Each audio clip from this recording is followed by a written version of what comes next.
Nakakagulat nga ang balitang ito. Kumakalat ngayon sa social media ang sinasabi ng mga Aldab Nation na tila gawa na at tapos na ang script na ginagawa ni Alden Richards para sa magiging pelikula nila ni Maine Mendoza. Talaga nga namang naging hyper si Alden Richards sa tagumpay ng kanyang movie at ito ay hindi na nagpapatumpik-tumpik pa sa gagawing mga pelikula.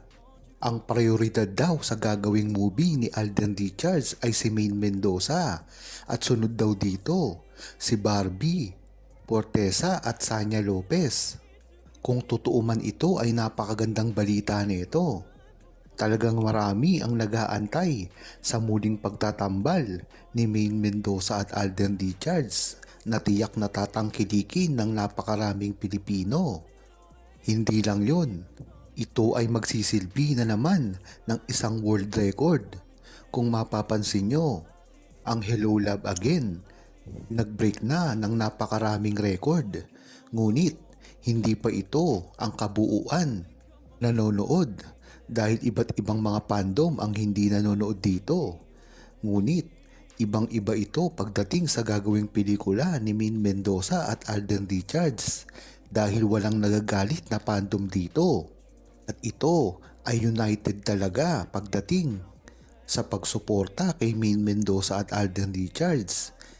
Kaya inaasahan ng buong Aldab Nation at siguro nga ay lalong-lalo na si Alden Richards at Maine Mendoza na malalampasan nito ang kahit ano pang Pilipino movie pagdating sa box office hits.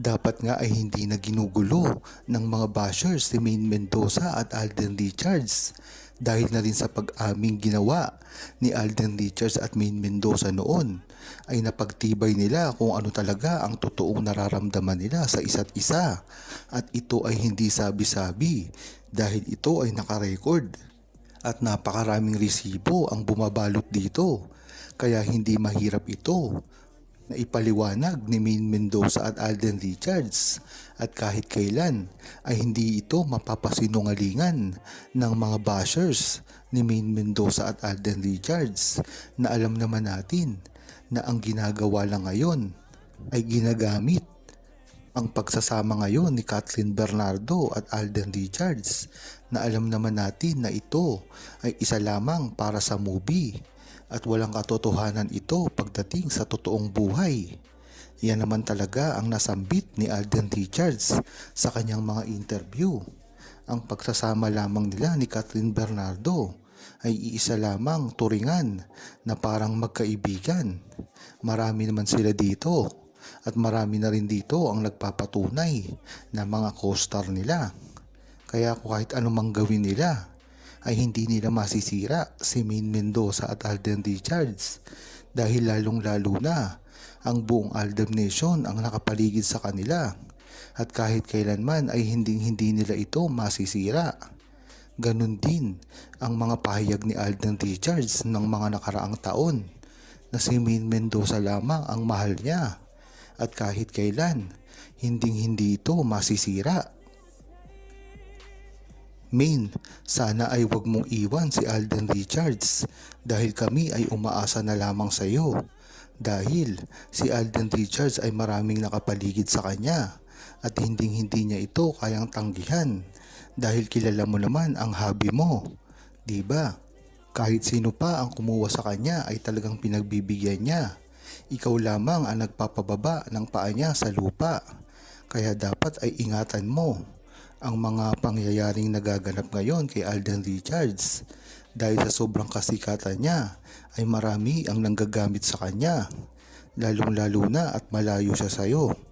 Hindi mo nababantayan ang bawat kilos niya hanggat hindi mo nakikita sa internet at sa mga video na ina-upload nila. Kagaya nga ng pagsisweet-tweetan daw ni Alden Richards at Kathleen Bernardo na alam naman natin na wala itong katotohanan. Ngunit ang pinalalabas ng mga bashers at mga tao na gustong sumira sa relasyon nyo ay ito ay merong relasyon at tila nakasal na raw sila at nanliligaw na raw si Alden Richards at botong-boto raw ang mga magulang ni Catherine Bernardo. Ito daw ay may kasal at binigyan pa raw siya ng singsing. Ngunit kay Alden Richards at Catherine Bernardo na rin nanggaling na walang ganoong pangyayari.